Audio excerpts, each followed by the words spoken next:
Hello kids, I'm back again with another story of Kahaniyon Ki Almari. Today's story is Tale of a Dragon. Once upon a time, there was a very mean and ugly dragon.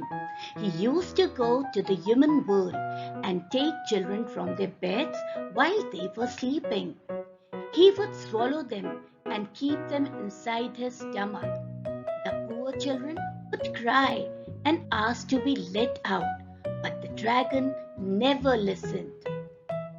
Sometimes a brave child would manage to escape from the dragon's stomach.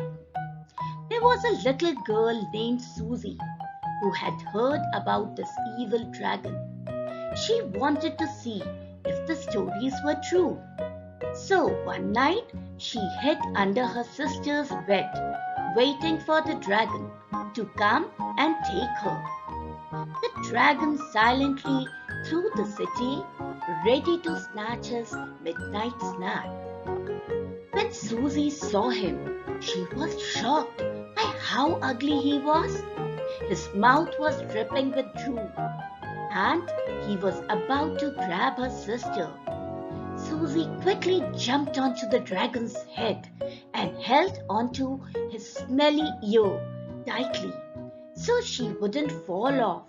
To her surprise, she discovered that she could fly with the dragon. He flew over the city and Susie pointed out her house before falling asleep. When Susie woke up, she heard the sounds of other dragons around her. She looked around and saw that they were all larger than the dragon she was on. They were making strange sounds and seemed angry with the smaller dragon. Susie realized that the smaller dragon was lonely. After a while, the smaller dragon left the group and went back to its cave.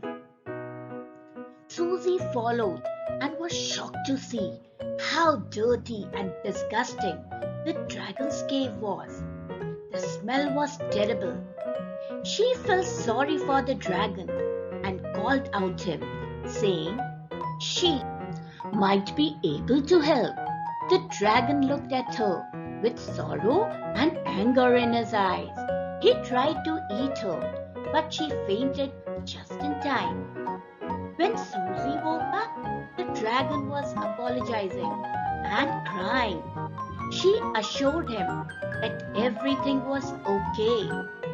Susie saw that the dragon wasn't mean, just lonely.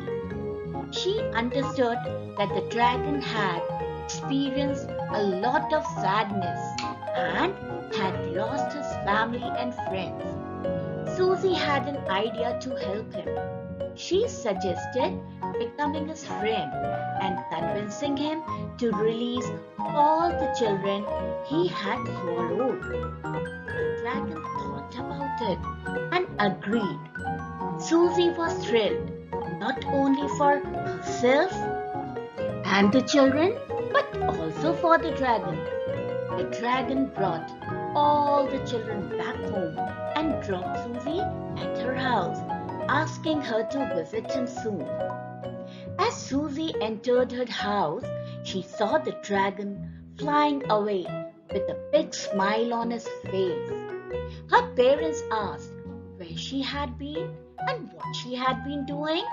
She simply said, "Things are only impossible if you stop to think about them." So children, the moral of the story is, when you believe anything is possible, it is.